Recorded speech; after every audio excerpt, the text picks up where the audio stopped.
Hi to one and all. Hi పిల్లలు, అందరు ఎలా ఉన్నారు? ఉల్లాసంగా, ఉత్తేజంగా, ఆరోగ్యంగా, ఆనందంగా, ఆహ్లాదంగా, ఇష్టంగా, గౌరవంగా, ప్రేమగా, అభిమానంగా చదువుకోవాలి. ఎంజాయ్మెంట్, ఎంటర్టైన్మెంట్ మీరు ఎంతగా ఇష్టపడుతున్నారో అంతకంటే ఎక్కువ ఇష్టాన్ని చదువు మీద చూపించాలి. చదువు అనేది రెడీమేడ్ థింగ్ కాదు. ఉట్టి పరీక్షల ముందు చదివితే చదువు రాదు. రోజు ప్రాక్టీస్ చేయాలి. నేర్చుకోవాలన్న తపన, ఏకాగ్రత, శ్రద్ధ, భయం, ఇష్టం ఉండాలి. చదువు అనేది చాలా ముఖ్యం. ఇప్పుడున్న కాంపిటీటివ్ వరల్డ్లో, ఇప్పుడున్న సొసైటీలో చదువు అనేది చాలా చాలా ఇంపార్టెంట్ మీ భవిష్యత్తుకి.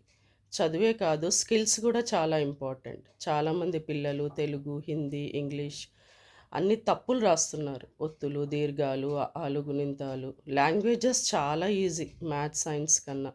ఒక 2 రోజులు మీరు శ్రద్ధగా, ఇష్టంగా చదివితే గుణింతాలు, ఆలు అన్నీ గనక మీకు ఎక్సలెంట్‌గా లాంగ్వేజెస్ వచ్చేస్తాయి. మీరు ఎప్పుడైతే చదువుని ఇష్టపడతారో, చదువు కూడా మిమ్మల్ని ఇష్టపడుతుంది. అలా for every action equal and opposite reaction. కొంతమంది పిల్లలు అయిష్టంగా చదువుతున్నారు. అలా కాకుండా నా భవిష్యత్తు, నా జీవితము, మా ఫ్యామిలీ ఇంత కష్టపడి మమ్మల్ని చదివిపిస్తుంది. మేము ఇష్టపడి చదవాలి అని అనుకోవాలి. పెద్ద పెద్ద చాలామంది మేధావులు, సక్సెస్ఫుల్ బిజినెస్ పీపుల్, చాలామంది అన్ని రంగాల్లో ఉన్న సక్సెస్ఫుల్ పీపుల్ చాలా కష్టపడి ఈ పొజిషన్‌లోకి వచ్చారు. కాబట్టి మీరు కూడా సినిమాలు, సీరియళ్ళు, ఫ్రెండ్స్, ముచ్చట్లు, సెల్ ఫోన్స్, ఈ టైం పాస్ చేయకూడదు. పిల్లలు చదువుని ఏకాగ్రతతోని, ఇష్టంతోని చదవాలి. తల్లిదండ్రుల కష్టాన్ని అర్థం చేసుకోవాలి. డైలీ కనుక మీరు చక్కగా చదివి, నేర్చుకొని, చూడకుండా రాసి, మీకు మీరు చెక్ చేసుకొని, తప్పులు సరిదిద్దుకొని, డౌట్స్ ఉన్నవి టీచర్స్‌ని అడిగితే day by day automatic improvement start అవుతుంది. కాబట్టి లైబ్రరీ బుక్స్ యూజ్ చేసుకోండి. Books are the best friends.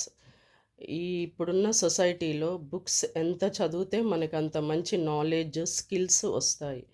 Time pass things చెయ్యొద్దు. ఎవరి జోలికి వెళ్ళొద్దు. ఎక్కువగా కోపం తెచ్చుకోవద్దు. మన పని ఏంటి? మన మన సక్సెస్‌కి మనం చేయాల్సిందేంటి అనేది అర్థం చేసుకొని, మిమ్మల్ని మీరు తీర్చిదిద్దుకోండి. ఏ పనైనా నామూషీ కాదు. యూత్ కూడా ఎంఎస్‌సి, ఎంబీఏ, బీటెక్, ఎంటెక్ ఇవన్నీ హై ఎడ్యుకేషన్స్ మంచి మంచి పర్సంటేజెస్‌తో పాస్ అయిన వాళ్ళు ఆ రకంగా అదే హై లెవెల్ జాబ్స్ రావాలంటే కొద్దిగా కష్టం. కాబట్టి మీరు అవి అప్లై చేస్తూనే, వాటికి ట్రై చేస్తూనే చిన్న చిన్నవి కూడా పార్ట్ టైం చేసుకోవాలి. తల్లిదండ్రులకి సహాయం చేసినట్టు అవుతుంది. మీకు కూడా ఫైనాన్షియల్ సపోర్ట్ ఉంటుంది. ఏ చిన్న పని తక్కువ కాదు. మనము ఇష్టంతోని ఒకరిని మోసం చేయకుండా మనం సంపాదించే ప్రతి రూపాయి కూడా మంచిదే. ఒకరి గురించి ఆలోచించొద్దు. వాళ్ళేమనుకుంటారు, వీళ్ళేమనుకుంటారు. ఎవరు మనకి ఫైనాన్షియల్ సపోర్ట్ ఇవ్వరు. మన సపోర్ట్ మనమే. కాబట్టి మన ఆరోగ్యం, మన ఆనందం మన చేతిలో ఉంది. ఏ పనైనా తక్కువ కాదు. అందరికీ గౌరవం ఇవ్వాలి. గౌరవం తీసుకోవాలి. Give respect and take respect. ఎవరిని కించపరచొద్దు. వేరే వాళ్ళ గురించి వేరే వాళ్ళతో మాట్లాడొద్దు. మనకు అవసరం లేదు.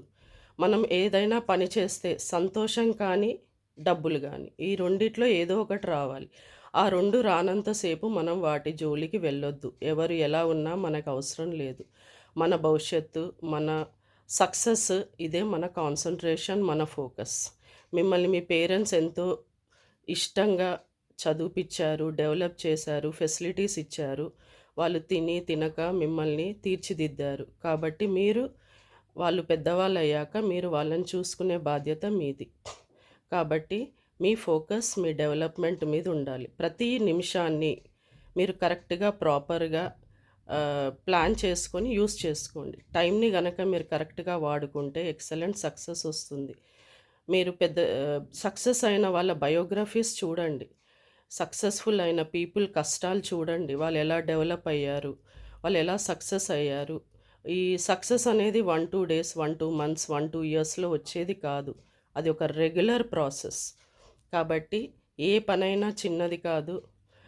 ఇప్పుడున్న కాంపిటీటివ్ వరల్డ్‌లో మనం నిజాయితీగా మనీ ఎర్న్ చేస్తే చాలు. పేరెంట్స్‌కి కాస్త సపోర్ట్‌గా ఉంటుంది. కాబట్టి everything is easy if you have good planning. hard work, concentration, dedication, seriousness. Use time properly, perfectly, in a planned way.